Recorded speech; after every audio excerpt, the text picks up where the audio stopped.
Oh, cuán dulce es fiar en Cristo y entregarle todo a Él, esperar en sus promesas y en sus sendas serle fiel. Cristo, Cristo, cuánto te amo, tu poder probaste en mí. Cristo, Cristo, puro y santo, siempre quiero fiar en ti. Es muy dulce fiar en Cristo y cumplir su voluntad, sin dudar de su palabra, siempre andando en la verdad. Cristo, Cristo, cuánto te amo, tu poder probaste en mí. Cristo, Cristo, puro y santo, siempre quiero fiar en ti. Siempre quiero fiar en Cristo, mi precioso Salvador, que en la vida y en la muerte me sostiene con su amor. Cristo, Cristo, cuánto te amo, tu poder probaste en mí. Cristo, Cristo, puro y santo, siempre quiero fiar en ti. Querido Señor, gracias porque estás con nosotros, porque trajiste a las personas para cerrar este sábado de una manera muy bonita, que es hablando acerca de tu palabra, y pedimos, Señor, que tu presencia nos acompañe siempre en este culto. En nombre de Jesús. Amén. Amén. ¿Ah, la vas a poner?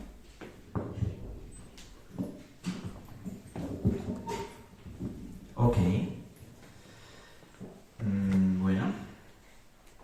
Necesito que me pases ese librito, Esther, por favor. Gracias. Saben, estoy haciendo un pequeño, gran trabajo acerca de la persecución en los tiempos de Roma, del Imperio Romano, acerca de los cristianos. Los cristianos lo pasaron de mal mientras eran súper perseguidos. ¿Saben? Nosotros nunca hemos pasado por una situación así. Hemos perdido familiares, hemos perdido trabajos, hemos pasado por muchas crisis, pero a ninguno de nosotros se nos ha arrebatado un familiar amado y querido por no negar a Jesús, ni se nos han separado de nuestras familias en una noche que no esperamos, cuando de repente una patada abre la puerta de casa y llevan a tus niños y sabes que nunca más lo vas a volver a ver. Nunca hemos experimentado una persecución reacia de parte de un poder político, que yo sepa, tal vez sí. Al menos yo no lo he vivido nunca y mi fe nunca ha sido puesta tan a prueba de fuego como es el nombre de la película cristiana que todos conocemos, como le pasó a esta gente de ese entonces. Y lo triste y lo terrible del asunto, amigos, es que no fue cuestión de meses ni de semanas, fueron cuestiones de años. El apóstol Pablo, cuando escribe Hebreos, aunque la Biblia no dice que fue Hebreos, pero Ellen White sí que lo afirma que fue él y se nota que es él por cómo lo escribe, comenta en la carta de Hebreos que estamos estudiando esta semana, este trimestre juntos, que la gente está cansada de tanta persecución y que no consiguen salida. Entonces el apóstol les trata siempre de animar y les da 3 secretos para no desistir. Los 3 secretos son, los tengo aquí apuntados. Puestos los ojos en Jesús, el autor y consumador de la fe, que es el versículo que todos conocemos de memoria, que está en Hebreos 12. Y de ahí viene el canto que todos conocemos, fija tus ojos en Cristo, está inspirado en estas palabras. Segundo, exhorta a tener fe, porque aquí el apóstol va a decir que así como el que tiene fe contagia al otro que tiene fe, el que no tiene fe contagia al otro de que tampoco tenga fe. Y si nos ponemos a pensar, realmente esto es verdad y es así. ¿Cuántas veces nosotros hemos hecho daño porque transmitimos nuestras dudas a la persona que está continua a nosotros? A nuestro amigo, a nuestro hermano, a nuestro pariente. Así como la fe se transmite y es inevitable que una persona con mucha fe contagie a la otra, la falta de fe, las dudas, también se contagian. Y Pablo les dice, mucho cuidado, no vayan a caer en esto, por favor, exhórtense siempre unos a otros. Por eso viene el famoso texto, no dejando de congregarse como unos tienen por costumbre. Porque la función de la iglesia es esa, exhortarnos unos a otros como una familia espiritual que somos. Y la tercera, trabajar los unos por los otros incansablemente y sin cesar.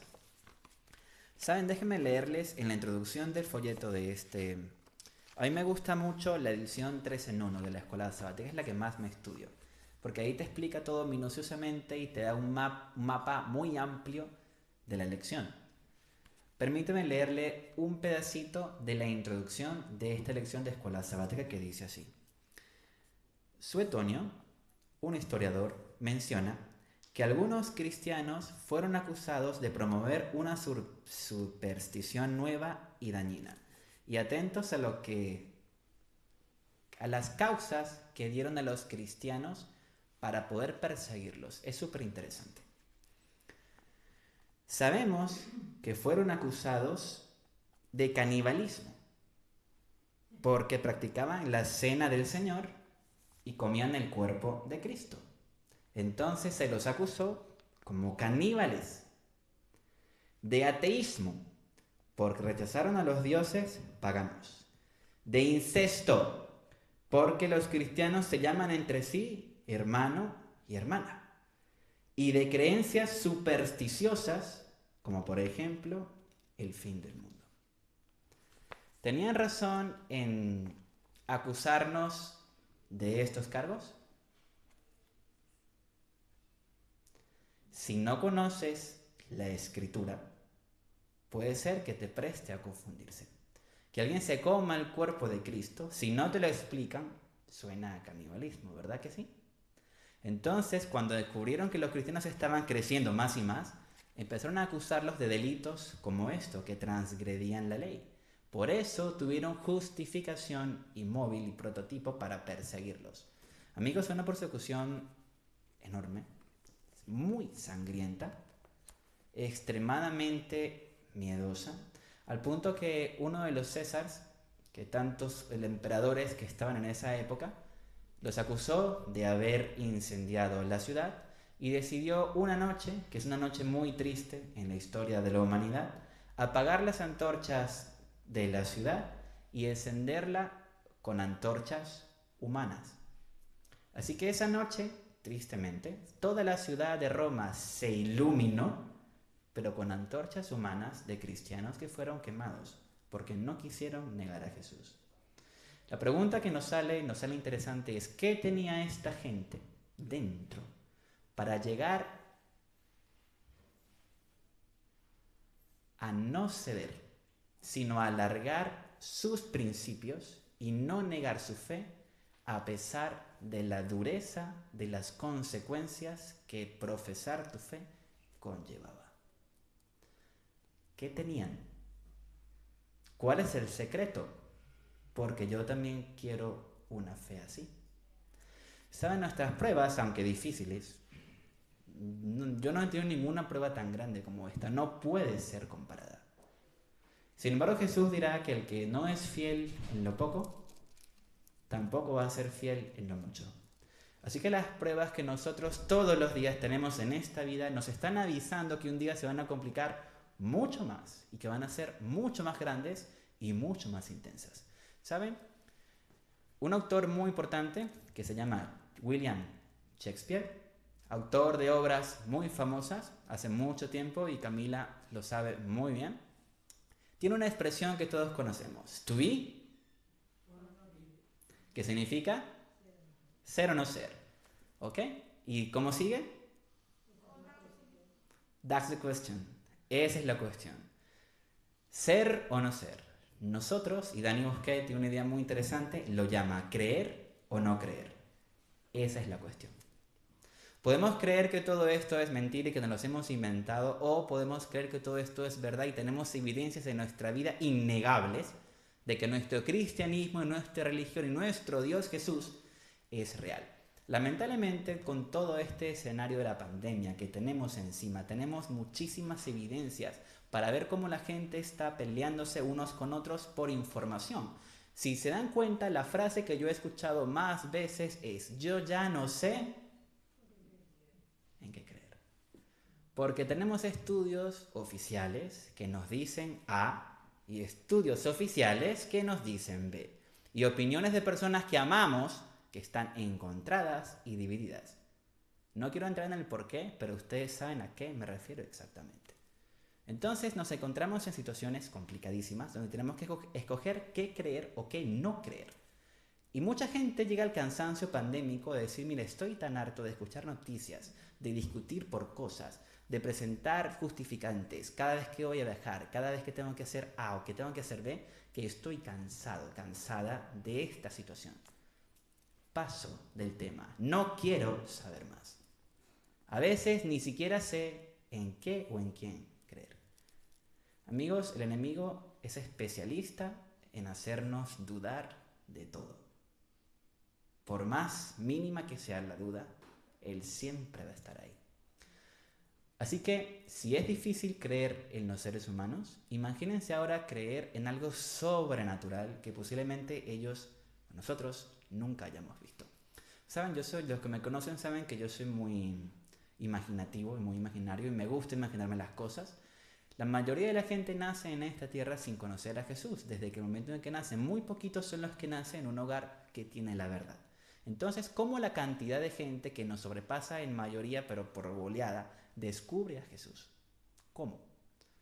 Por circunstancias que yo no he experimentado, pero que por una u otra manera Jesús, que tiene más poder que todos, busca la forma de aparecerse en las vidas de ellos y de presentarse y decirse: oye, yo estoy aquí. Saben, todos tienen que escoger la decisión de si van a creer o no van a creer en Dios.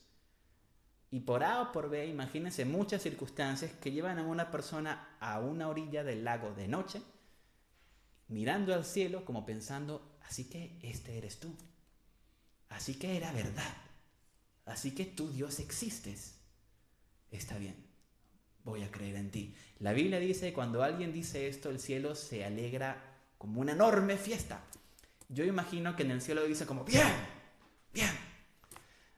Danny Bosquet, que lo quiero mucho, él es un poco parecido a mí. Entonces él se imagina como que es una explosión, ¡pum!, y una onda expansiva. Cuando alguien dice creo, uno más que cree, tenemos uno más. Tal vez no, pero yo me lo imagino así. Sabemos que la obra de Cristo en la tierra es muy difícil. Y hacer que alguien crea en Él, el cual nunca ha visto, dependiendo de nosotros los cristianos, que somos tan imperfectos, es prácticamente imposible. Si Dios depende de mí para yo convencer o transmitir mi fe a la otra persona y que crea en el Dios que yo creo, porque hizo un milagro en mí y quiere que su vida sea como la mía, amigos, es impensable. Sin embargo, Dios lo diseñó así. Así que esa fe que está en todos nosotros, llega un momento en que resurge a prueba de fuego y aguanta cualquier sea la situación antes de negar a su Cristo. Saben, la respuesta a la pregunta que hemos hecho antes, todos la conocemos de memoria. Es el Espíritu el que permite que una persona sea fiel a sus convicciones aún a pesar del martirio y se mantenga de parte de la justicia. ¿Saben? Jesús, Dios, nos diseñó como seres libres.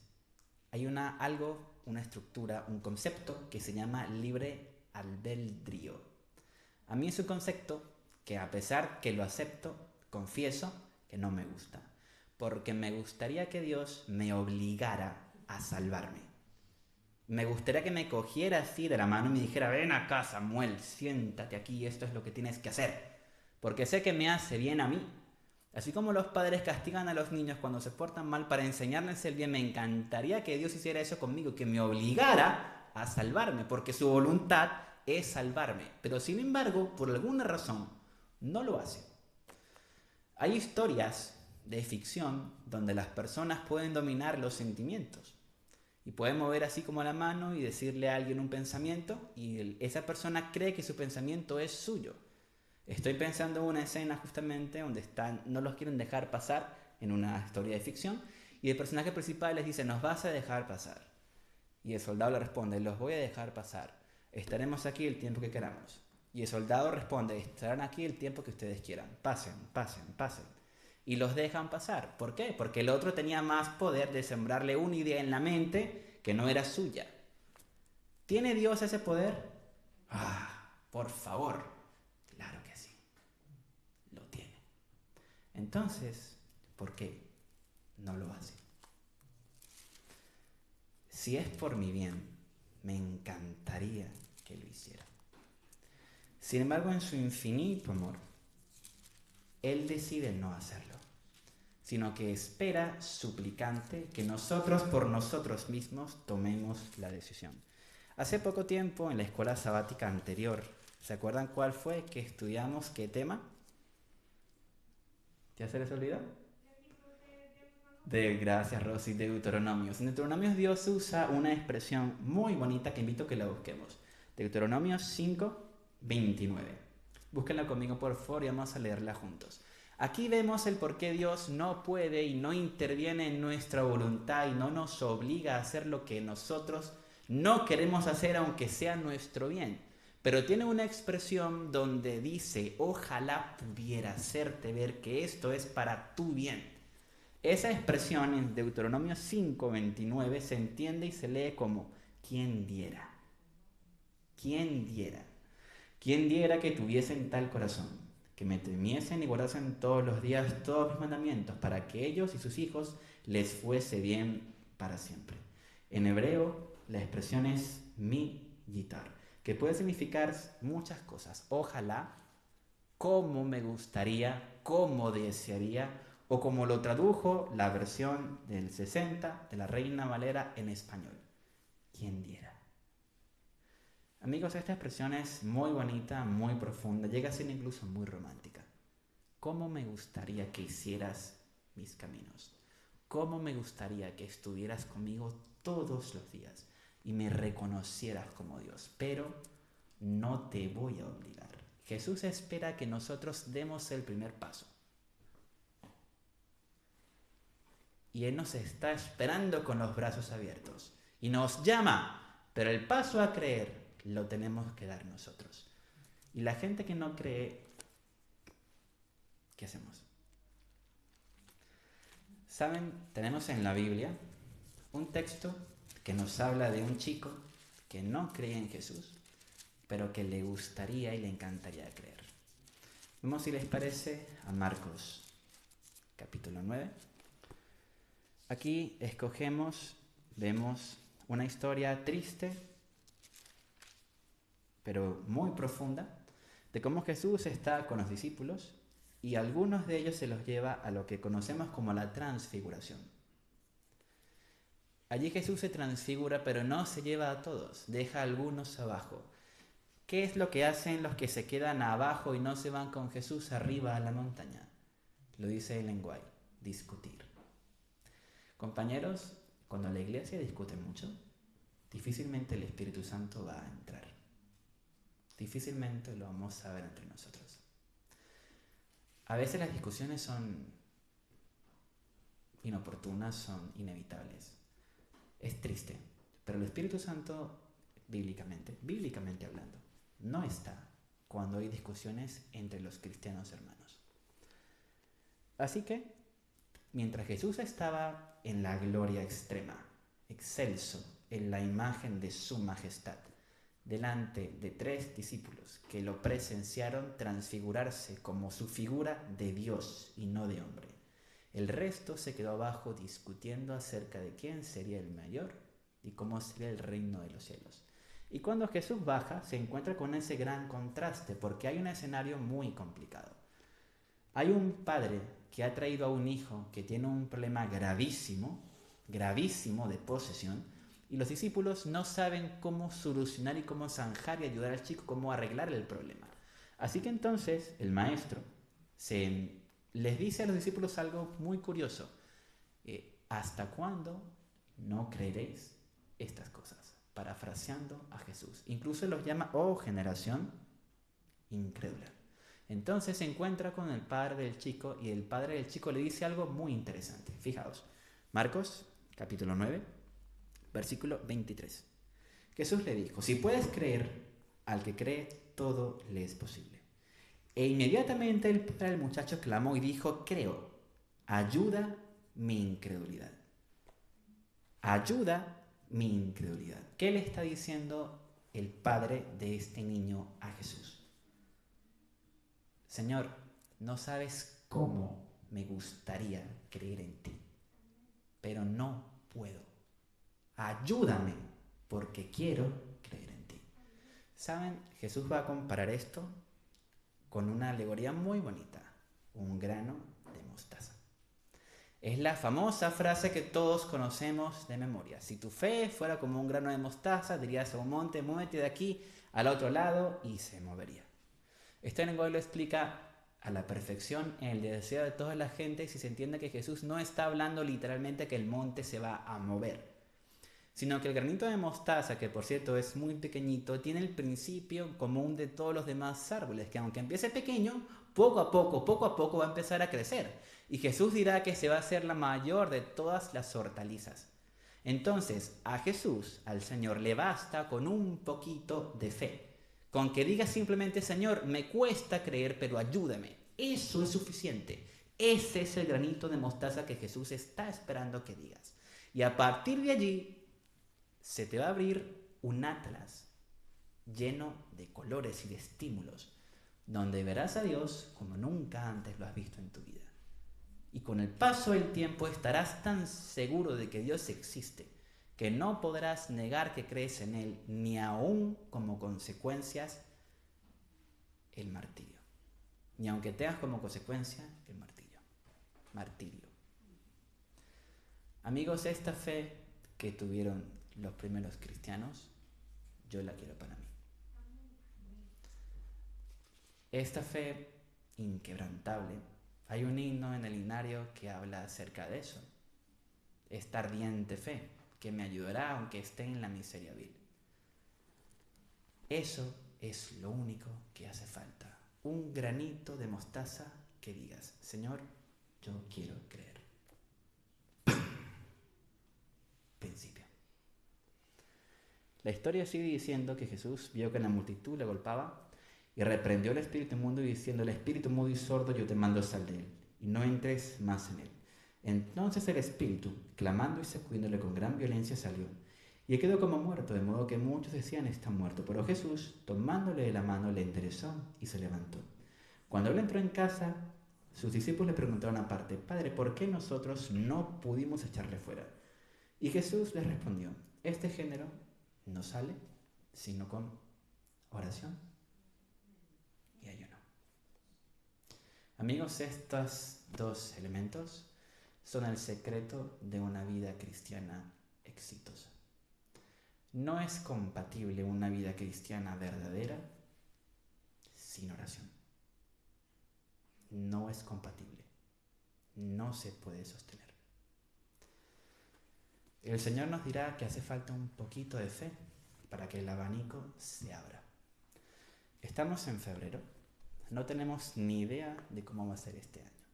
No tenemos ni idea de qué va a pasar con las leyes que envuelven nuestro principal problema, que es la pandemia. No sabemos qué haremos con nuestras vidas. Solo sabemos que hace falta un poquito de fe y que Jesús, nuestro Señor, nos va a ayudar en cada momento, en cada día de este año. En cada circunstancia, en cada duda, en cada problema. Una pequeñita fe se puede convertir en un gran testimonio. si sabemos cómo hacer las cosas con Él. Dios te bendiga. Gracias por estar aquí. Ayúdanos a orar como Iglesia de Palma para que podamos ser una iglesia diferente, unida y con el Espíritu Santo ardiendo en todos nuestros corazones. Dios te bendiga.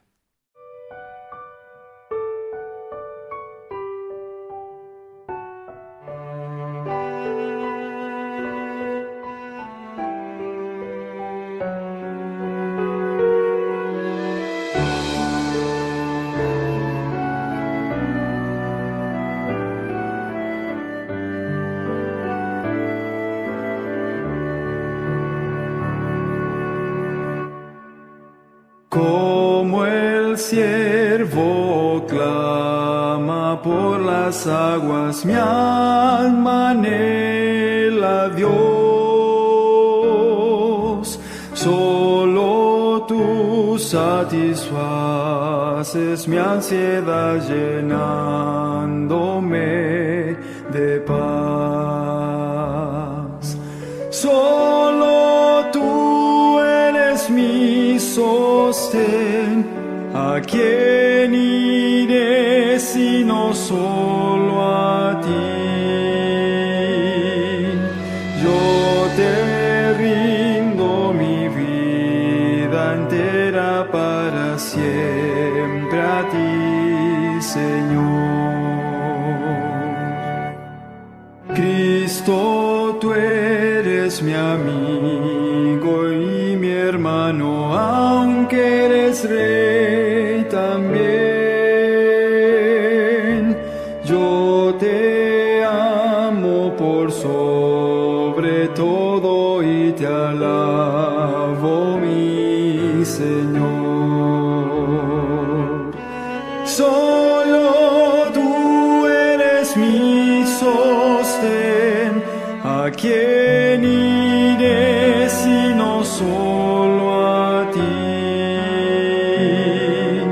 Yo te rindo mi vida entera para siempre a ti, Señor.